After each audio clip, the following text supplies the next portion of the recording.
Mopping up operations continue to unearth Japanese hiding in the many caves dug in the... I'm from a little town in Pennsylvania, about south of Pittsburgh, 35 miles.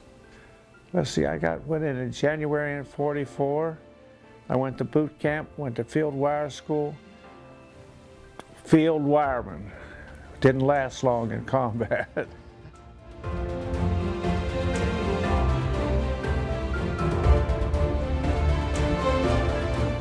I had no idea. They just said it was a small island and we're going to go in and take it in 3 days. Cakewalk, we'll be out. They were sure heck wrong. 6,800 Marines died. I landed a 14th wave with the H&S Company, 28th Marines. They issue entrenching tools. Said, I don't need one of those. I won't use what I said, but so I hit the beach and it was really bad. The stuff was hitting the fan. I didn't have anything to dig with.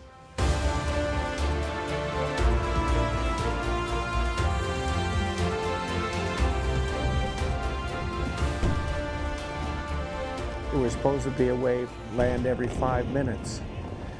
There wasn't a wave got in there for 2 hours after that because it was just, the beach was just covered with machine gun, mortar, and artillery fire. And if you weren't underground in a hole, you're dead. There was dead Marines all around us when we get onto the beach. And that scares the dickens out of you, I'll tell you. I'm a 19-year-old, I'd never been away from home before. And I wasn't prepared. I was prepared for it, but nothing like this, I'll tell you. Some days we would only make 50 yards. Maybe we'd lose 50. That's why there were so many casualties. I mean, you go by a place and you bypass it.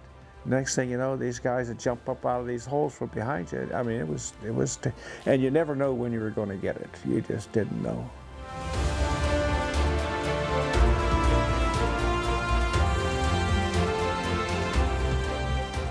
These Japanese people they had saturated this place for months. And we figured they were not anybody alive, but they were 20,000 of them underground. They had tunnels running from one way from Suribachi all the way up to the other end of the island. Guy would pop up out of a hole and shoot and back down and in the tunnels and move. So you had to go in and burn them out. The fact is, that small town that I came from, there was 3 of us in the 5th Division. One was in the 27th Marines, one was in the 28th Marines with me. And I went to high school with both of them. Both of them got killed there, so there were 2 of my friends. The training then wasn't as good as it is today. With the techniques and all the stuff that you have today, it's good. And I think our guys are doing a good job over there. There's a saying out, once a Marine, always Marine. That's what we've got today. We've got Marines. If there's another Marine, whether you're on active duty, retired, they'll come up and say, hello, I'm a Marine, Semper Fi. It's wonderful. It's something, we do that because we're Marines. And I'm 90 friggin' years old and I'm still a Marine.